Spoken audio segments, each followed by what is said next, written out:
Well, welcome to First Chronicles chapter 1. We're into the next book. We're so excited. So in this one, we have to realize again, Chronicles covers the same time frame as Kings.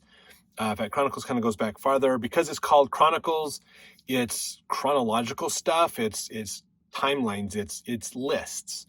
So we actually start at Adam at chapter 1, verse 1 on this. And so they're going to do some chronological things, not as much stories as it is trying to show points and records and things, basically. This is not, I know through the book of Kings we talked about, there's all kinds of verses where it says, and so-and-so's, the rest of so-and-so's experiences, are they not written in the book of the Chronicles of the Kings of Israel, the Kings of Judah? That is not the Chronicles we have in the Old Testament. Just FYI, that's a whole nother set of books. The Chronicles of the Kings of Judah, the Chronicles of the Kings of Israel are two books that we do not have access to at this time. If you happen to know where archaeologists have found these, please put links in there so we can read those. That'd be fascinating. But I do not believe we have those books yet. Hopefully they'll come forward at some point soon and we can read those to further fill in more details of the Old Testament. But right now, we're just going through some timeline stuff, okay? So chapter 1 of First Chronicles is a timeline. So this is the genealogies of showing the relation from Adam to Abraham primarily, and then forward from Abraham as well, to understand that. So remember, a lot of what we learn is to establish the line of authority. So this is a very important thing. Kings, Samuel and Kings goes in that line of authority of the kings of Judah, especially to preserve that, and that works into the genealogies of the Savior we learned in the book of Matthew. But Chronicles is the same, basically, as well. So we start with Adam, Sheth, Enosh, Kenan, Mahalalel, Jared, Enoch, which is Enoch the prophet, Methuselah, Lamech. Then verse 4 is Noah. Okay, so that's where Noah comes in, and then Noah has his three sons, Shem, Ham, and Japheth, and they are in here as well. And then starting in verse 5, so from verse 5, 6, and 7 are the sons of Japheth. So that's the oldest son of Noah, okay? So we have Japheth, then Shem, then Ham, in that order there. So the sons of Japheth from 5 to 7. Then we have starting in verse 8, the sons of Ham. Now they spend a little bit of time talking about these because the sons of Ham, the descendants of Ham, have a very large impact on history through this time frame. And if you need to go back, I'm not going to spend a ton of time rehashing everything we talked about in Genesis, because Genesis gives a very similar chronological factor in some of their chapters, about Genesis 8, 9, and 10, around those chapters, probably more Genesis 10 than any of them. But it puts these in order as well. And so it's following that timeline for the most part. There's a ton of information we have back there. Go watch Genesis chapter 10 to get more details on all that stuff. So we're going to just do a high review of a few things here to just make sure we understand the timeline, and then we're going to move on, basically. So go watch Genesis chapter 10 video to get more. But at this time, okay, if we remember the story of Noah, okay, remember the people, we have Adam and Eve, and then their posterity, and it grows and it grows and it grows. And then we have Noah, and then it pinches because everybody dies but those who are on the ark, okay, which is mainly Noah and his family.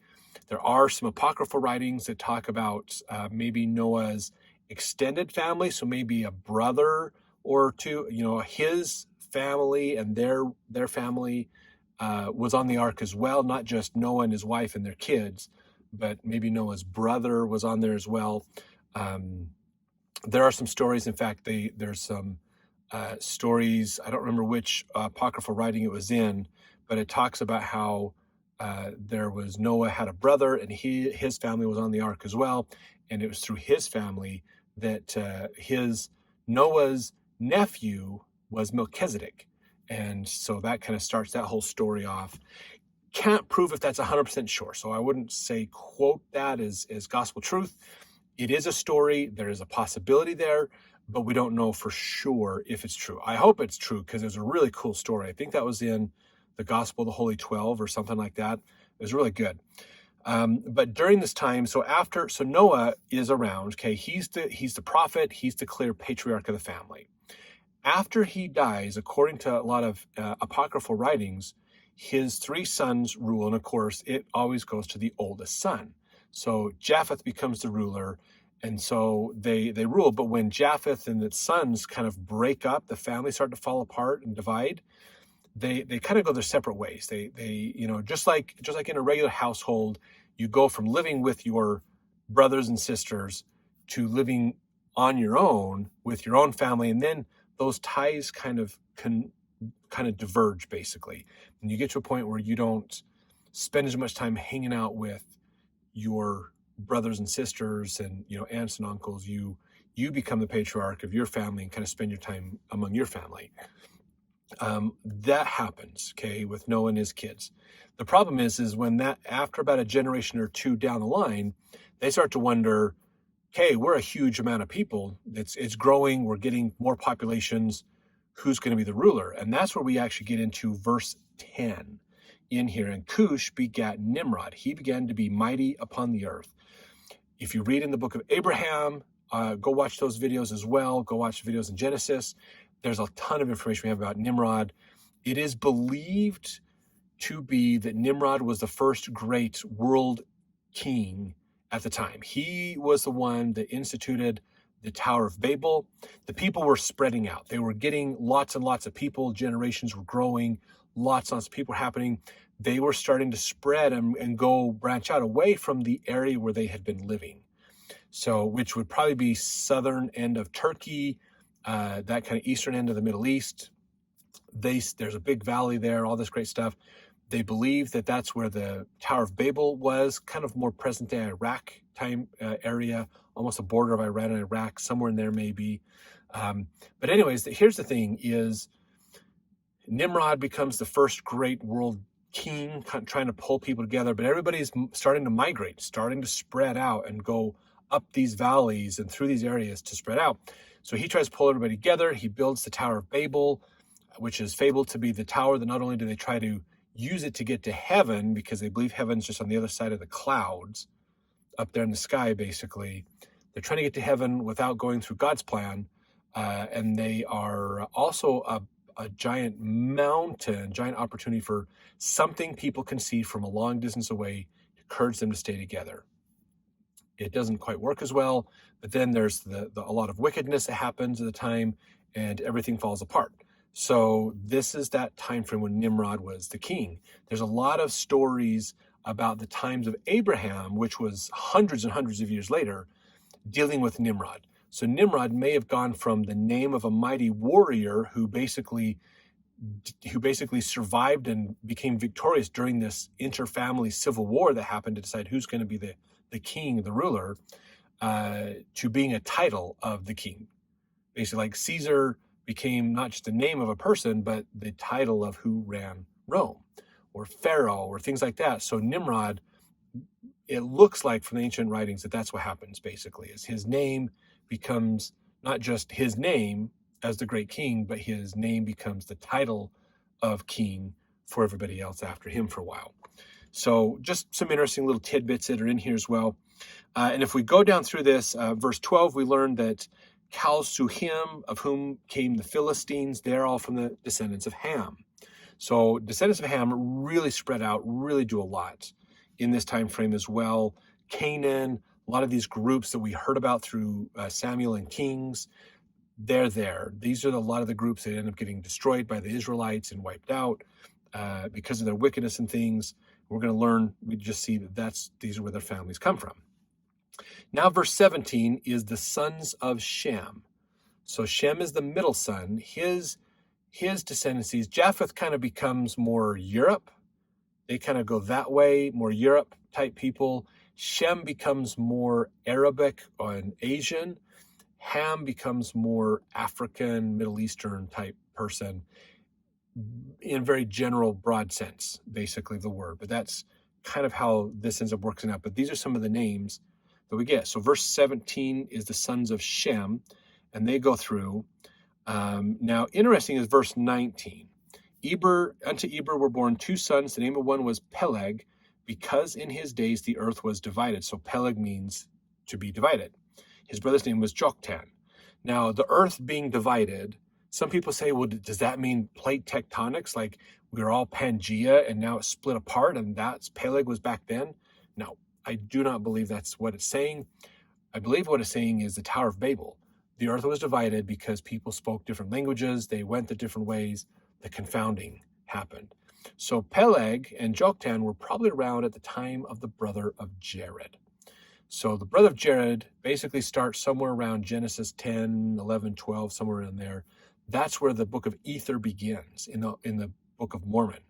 So the Book of Mormon is tremendously an Old Testament document, basically, and they kind of break off at this point as well.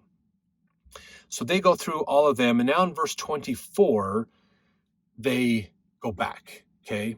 So now they go back to establish the clear line back. So Shem, Arphaxad, Shelah, Eber, Peleg, Reu, Serug, Nahor, Terah, Abram. So Abraham came through Shem, not Japheth, not Ham, Shem. Okay, so that's where Abraham comes from. Okay, so now we're down to Abraham. So we've established that line from Adam to Noah, and then Noah to Abraham through Shem. So starting in verse 28, we're now going from Abraham's life. So Abraham had Isaac and Ishmael, but he had a lot more than that too. So now in verse 29 and 30 and 31 are the sons of Ishmael.